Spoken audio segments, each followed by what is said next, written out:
Welcome to Taking Care. Salut le Barlou, c'est Michael Scofield qui te parle. Je t'appelle le Barlou parce que en fait je suis en train de suivre un mec sur Twitch qui s'appelle Medosh. Et si t'aimes bien tout ce qui est GTA et le mode RP, eh ben, écoute, je t'invite à le suivre. Je vais te mettre son lien Twitch et sa chaîne YouTube où il publie en fait tous ses best-of dans la description.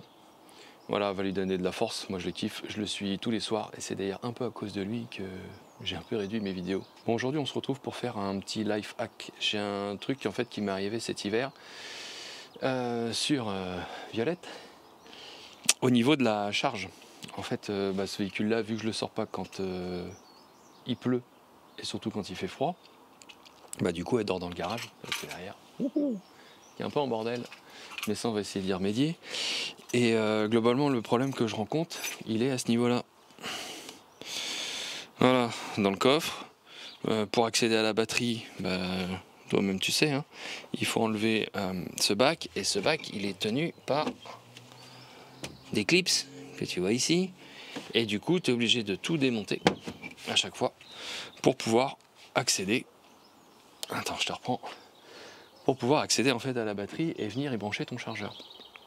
Là aujourd'hui ce que je te propose c'est qu'on va essayer de hacker un petit chargeur bien connu, c'est qui vaut 17,99 € chez nos amis Lidl, non sponsor, mais qui est pour le coup ultra efficace parce que lui du coup il fait maintien de charge, mais comme tu peux le constater, la finition de ce câble c'est en pince croco. Et aujourd'hui on va essayer de mettre un connecteur donc qui reste en place sur la voiture. C'est un connecteur type SAE. Et là j'ai donc une partie en fait qui vient tu vois, avec un fusible, mais on va le regarder plus en détail lors de l'installation. Donc tu as ça qui vient sur chacune des cosses de batterie. Tu vois, tu as un rouge, un noir. Et tu as une terminaison comme ça, c'est un peu en mode fiche banane, qui est en décalé. Hop. Voilà, tu vois comme ça, donc avec positif, négatif. Et tu as de l'autre côté la possibilité de venir mettre un connecteur, donc qui va venir se brancher, hop là, comme papa normalement, ici. Et ça, on va venir le souder à cette partie de câble. On va le couper, et je vais condamner du coup mes pinces croco, ou alors je pourrais également venir les reconnecter comme ça, tac. C'est un peu le bordel comme ça d'une main, mais je te montrerai mieux. Hop. Attends, j'en commence, voilà. En fait on va les couper ici, mais rien ne m'empêche en fait de mettre ce connecteur ici pour pouvoir venir réutiliser mes pinces croco si j'ai besoin. Donc là on va déposer toute la garniture intérieure pour venir voir comment on peut installer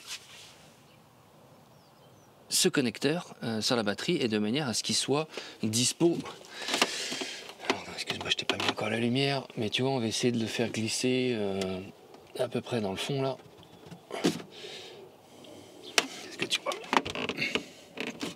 Voilà. On va essayer de le faire ressortir ici pour que je puisse en fait le connecter vraiment quand je veux.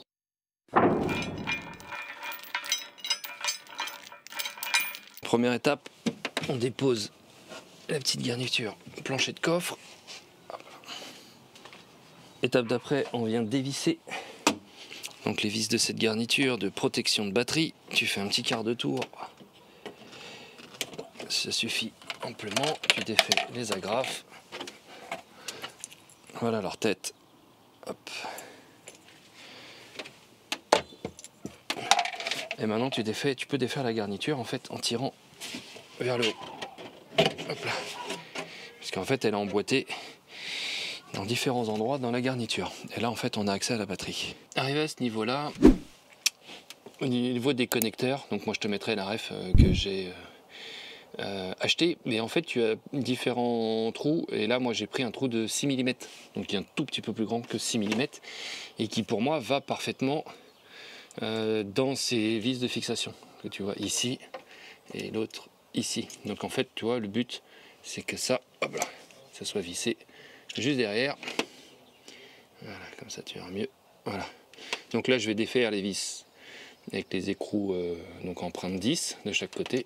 Donc j'ai la masse de ce côté là positif de ce côté-là, et le fil, on va essayer de le faire passer, comme je te disais tout à l'heure, sur l'arrière, de manière à ce qu'il sorte par ici. Alors l'avantage aussi de ce câble, parce qu'il y en a qui sont vendus sans, c'est que lui, il a une partie fusible. Je sais pas si je t'en ai parlé tout à l'heure, mais au moins ça évite que s'il y a quoi que ce soit, c'est le fusible qui saute, c'est pas le reste.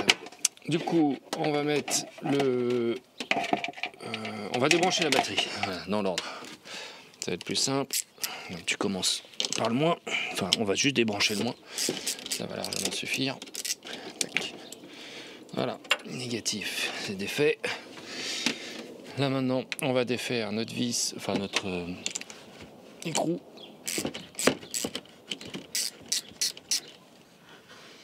Là, il y a une rondelle, on enlève. Tu viens prendre, voilà, tu remets la rondelle, hop, et le petit boulon.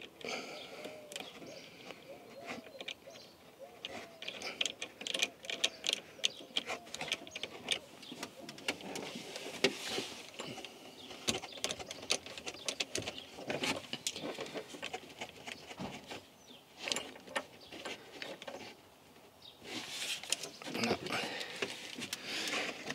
Donc, vu que je vais essayer de le faire passer par derrière, toi je préfère l'orienter forcément tout de suite dans le bon sens, vers là où je veux qu'il soit. Hop. Et maintenant on va faire la connexion sur le négatif. Alors tu peux le faire avant de rebrancher.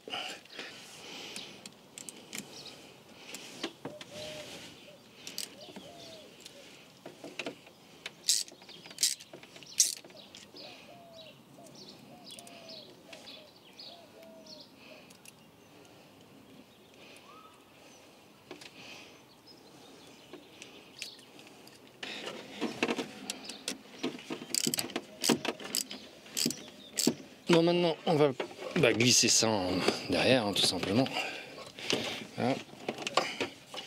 Et on va aller le faire glisser tiens, dans cette glissière là. Hop. Et là, ça a l'air pas mal. Attends, je vais changer d'angle. Tu vois pas sur la partie haute. Je le place là.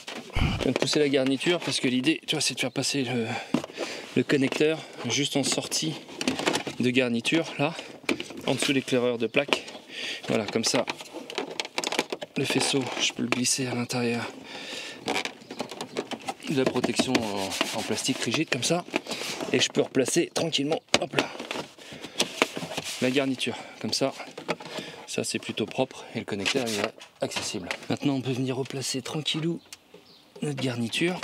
Alors si tu veux faire un petit truc propre, tu as vu, tu as ces languettes qui sont là et derrière tu en as une ici également. Ça vient s'enfiler là, tu vois, dans ces trous que tu as là. Donc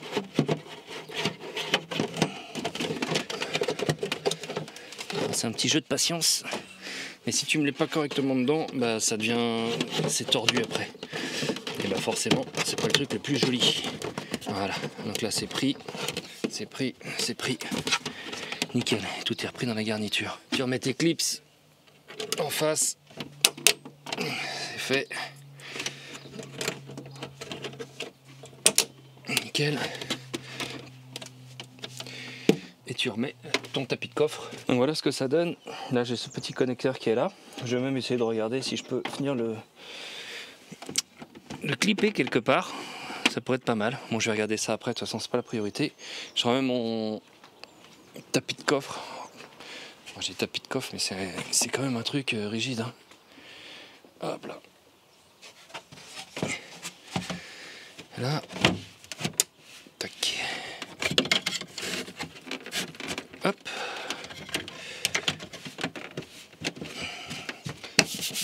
Voilà, et comme ça, même pendant les périodes où je ne me sers pas de la voiture, je vais pouvoir la mettre en maintien de charge. Maintenant, on va s'occuper de l'autre partie du chargeur pour pouvoir forcément venir brancher notre connecteur SAE, ici. pour pouvoir venir faire le test et vérifier que tout fonctionne correctement. Allez go, partie soudure. Take and care. Au niveau du matériel, on va utiliser une pince coupante, une pince à dénuder, le connecteur du coup à souder SAE. Il faut en bas forcément un poste à souder, de la gaine thermo, parce que derrière on va venir faire un truc à peu près propre. Et puis go, c'est parti. Bon, on va commencer par couper ce câble. Alors je vais essayer de laisser quand même un peu de marge, tout en sachant que moi je veux un maximum de longueur. Alors, hop. On va faire ça ici. Tac. Voilà. Alors on va dénuder.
Alors ça m'est refroidi.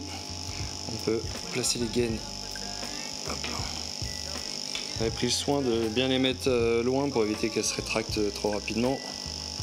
Voilà, moi t'essayes de prendre le milieu à peu près. Hop, hop. Tac. Voilà. Et tu viens la chauffer. Alors moi j'ai un petit souffleur thermique. Si t'as pas ça, tu peux le faire au briquet. Hein. Ou au décapeur thermique si t'en as.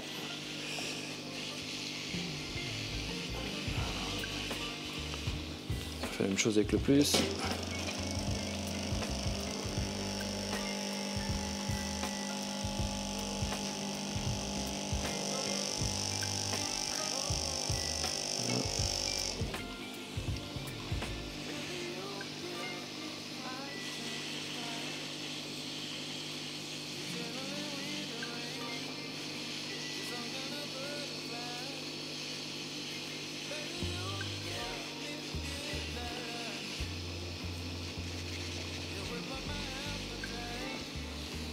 Voilà ce que ça donne une fois battoir emballé.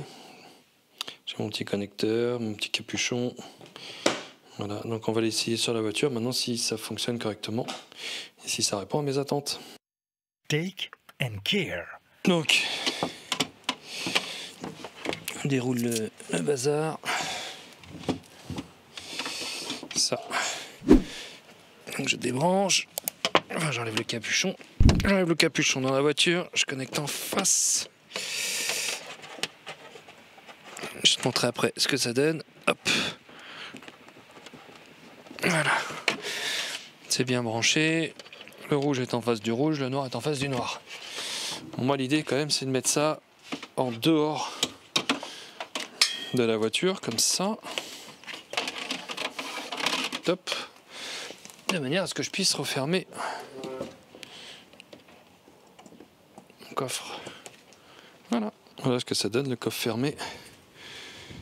Voilà, tu vois, comme ça j'ai mon petit fil qui descend. Oui, je préfère avoir ça à l'extérieur, parce que je pourrais le mettre effectivement à l'intérieur du coffre. Mais je le préfère à l'extérieur, on ne sait jamais s'il y a un petit problème avec. Bon, puis on va voir maintenant si ça lance le maintien de charge et la charge de la batterie. Il n'y a plus qu'à la brancher. On remet tout dans le coffre là, c'est pour faire le test. elle sera plus à hauteur d'homme. Voilà. Petite prise, elle est là. Tac. Alors.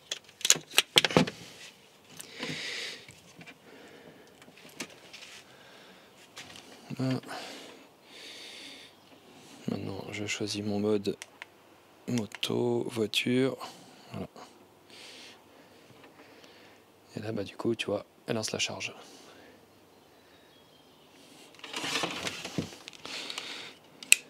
Donc, t'imagines, il n'y a rien dans le coffre. Et voilà, ma petite connexion qui est ici. Voilà, toute propre. Et je peux laisser ça notamment pendant les fois où j'utilise pas la voiture. Et ça permet d'éviter, comme je te l'ai dit, de tout démonter à chaque fois. Voilà, pour moi c'est une opération réussie et je suis content. Alors au niveau des connecteurs, tu peux prendre en fait un peu ce que tu veux. Pourquoi j'ai pris ces connecteurs SAE? C'est tout simplement parce qu'il y a des capuchons, tu as vu, que tu peux mettre dessus. Et ces connecteurs, je vais pouvoir les mettre en fait sur les autres voitures. Donc comme ça, avec un chargeur, tu peux venir à tour de rôle faire le tour de tes voitures. Et surtout, s'il arrive dans le compartiment moteur, ça te permet du coup qu'il soit un petit peu étanche. Et j'ai pris cette idée parce que j'ai vu un chargeur en fait qui était déjà équipé d'origine comme ça, avec les différents embouts que tu peux changer. Donc j'ai vu un embout allume-cigare, j'ai vu un embout donc avec les fameuses pinces Croco, et puis la position permanente qui est compatible moto, voiture et ainsi de suite. Et je me suis dit attends, est-ce que je peux justement modifier mon chargeur qui franchement est top, hein, le truc Lidl, on va pas se mentir, hein, ça fait vraiment le job. Et voilà, tu vois, un chargeur ça vaut combien, entre 15 et 17 euros en fait en fonction des promos qu'ils font. Et là les deux connecteurs, donc 2 fois 2 connecteurs, donc ceux à souder plus ceux à poser sur la batterie, 8 et 8, je vais en avoir pour à peu près 16 euros. Voilà, donc franchement c'est relativement raisonnable et je pense que, en tout cas, moi ça va bien m'aider à éviter de tout démonter à chaque fois pour faire un petit maintien de charge. Et notamment, tu sais, en hiver, là, quand ta voiture en fait elle est dehors, si tu as l'opportunité d'avoir une petite prise à côté, tu peux faire sortir cette petite prise, tu sais, juste devant la calandre. Ou, enfin bon bref, après derrière, à toi d'imaginer un peu l'endroit où tu veux poser ce connecteur. Et boum, après derrière tu mets ta batterie en charge. Voilà, j'espère que ce petit tips te plaira. Et écoute, si tu peux t'en inspirer, c'est vraiment top. Je t'invite à t'abonner.